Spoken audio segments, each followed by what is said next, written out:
Welcome to Law and the Machine, where artificial intelligence meets the legal system, liability, regulation, intellectual property, and the government's uncomfortable role as both rulemaker and AI adopter.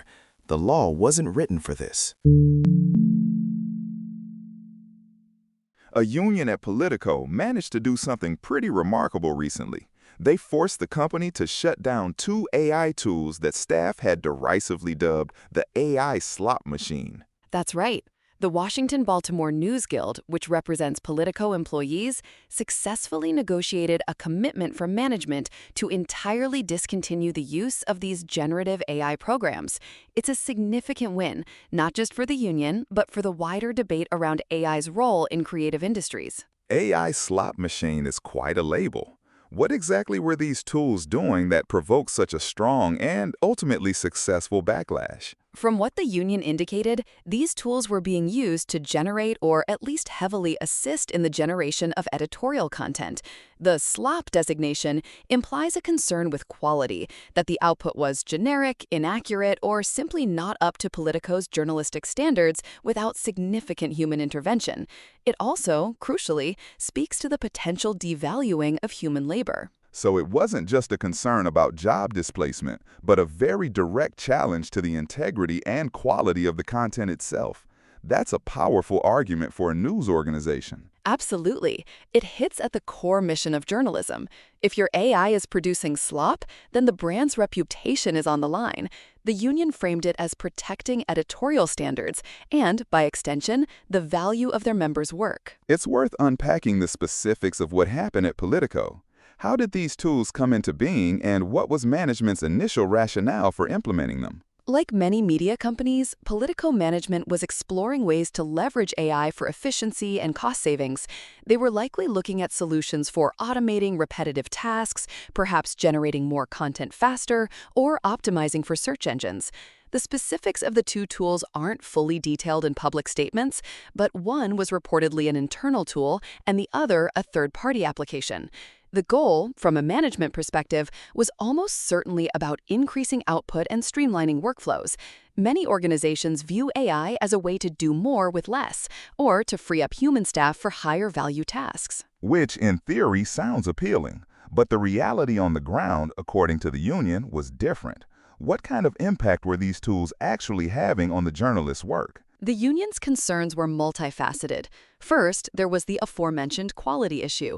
AI-generated content, especially for nuanced reporting, often lacks the critical insight, ethical judgment, and factual rigor that human journalists bring. There's also the question of accuracy and potential for bias, given that large language models are trained on vast, often unvetted datasets. Second, there was the issue of job security and job creep. If AI can do parts of a journalist's job, even the slop parts, it raises anxieties about roles being devalued or eliminated. And third, and critically, there was a fundamental lack of consent and transparency about the tool's deployment and impact. Employees were essentially being told these tools were coming without a clear understanding of how they'd integrate or affect their work. So the union stepped in, leveraging their collective bargaining agreement. This wasn't just a protest, it was a negotiation. What was the core of their demand? Their core demand was clear: the complete shutdown of these specific AI tools. But beyond that immediate victory, the union also secured broader protections regarding AI use in the future. They established that any future AI implementation that affects their members' work would require explicit negotiation and consent. This is a critical distinction from a typical opt-out clause, where the default is usage unless an individual objects. The union insisted on an opt-in model for AI, making it much harder for management to unilaterally impose new systems. This means any new AI tool would need to be mutually agreed upon, ensuring worker input from the outset. That opt-in versus opt-out point seems really significant, not just for Politico, but for any industry grappling with AI. It shifts the power dynamic considerably. It absolutely does. In many workplaces, new technology is introduced, and employees are then left to adapt or find ways to mitigate its negative impacts. By demanding explicit consent, the union put the onus on management to prove the AI's value, demonstrate its safety, and ensure it doesn't degrade working conditions or quality, all before it's even implemented. It's a proactive rather than reactive stance, and it's a model that many labor organizations are likely to examine closely. And this isn't happening in a vacuum. Other media outlets have also been experimenting with AI. Stories have emerged about Gannett using AI for local sports reporting, or CNET facing scrutiny over AI-generated articles with factual errors. How does the Politico situation compare or contrast with those instances? The Politico case stands out because it resulted in a rollback and complete cessation of specific AI tools, rather than just a modification or internal review. In the Gannett example, they've been using AI but have also been transparent about human oversight and editing. CNET, on the other hand, faced a significant backlash when errors were discovered in AI-generated financial advice, leading to a temporary pause and review.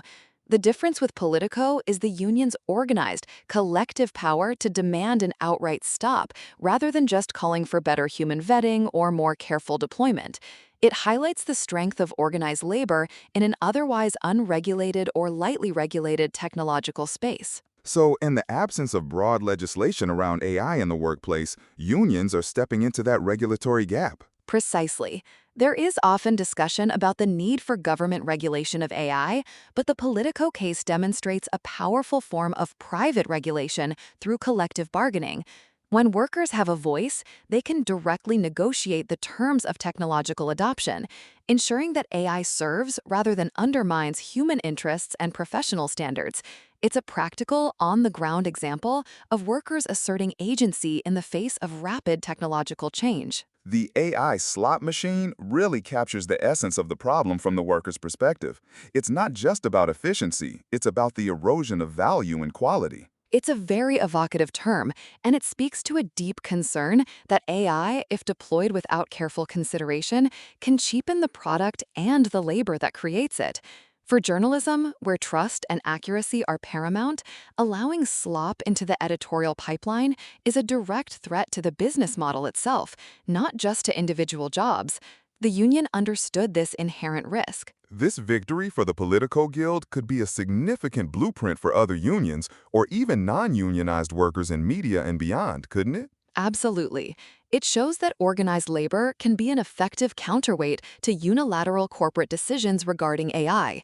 The key elements here were a strong union, a clear articulation of the harms, quality, ethics, job security, and a strategic use of collective bargaining power.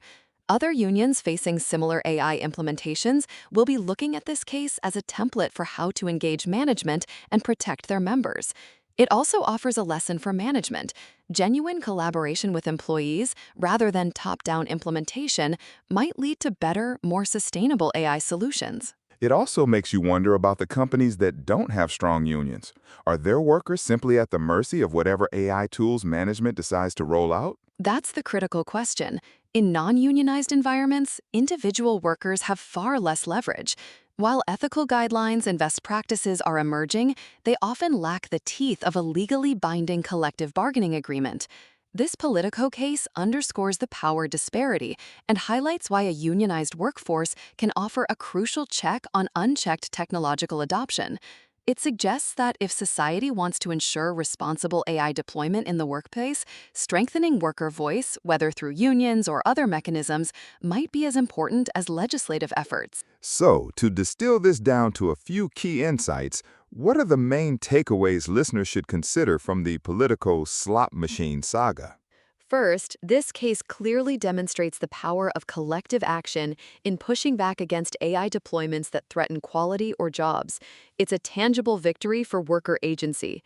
Second, it highlights the importance of distinguishing between efficiency and genuine value. AI for efficiency can quickly become AI for slop if not properly governed by human standards. Third, the opt-in versus opt-out debate around AI consent in the workplace is crucial, and unions are likely to make this a central demand in future negotiations. Finally, this situation underscores that in the current regulatory void, unions are emerging as de facto regulators of AI in the workplace, setting precedents that could influence broader industry standards. And looking forward, what does this mean for the future of AI in creative industries, especially journalism? Can this model scale, or is it unique to organizations with strong unions? What happens when the drive for efficiency inevitably clashes with the demand for quality and human input in newsrooms around the globe? That's all for Law and the Machine. Join us next time as we continue exploring where AI and the law collide. If you found this useful, subscribe. We appreciate it. The law will catch up, eventually.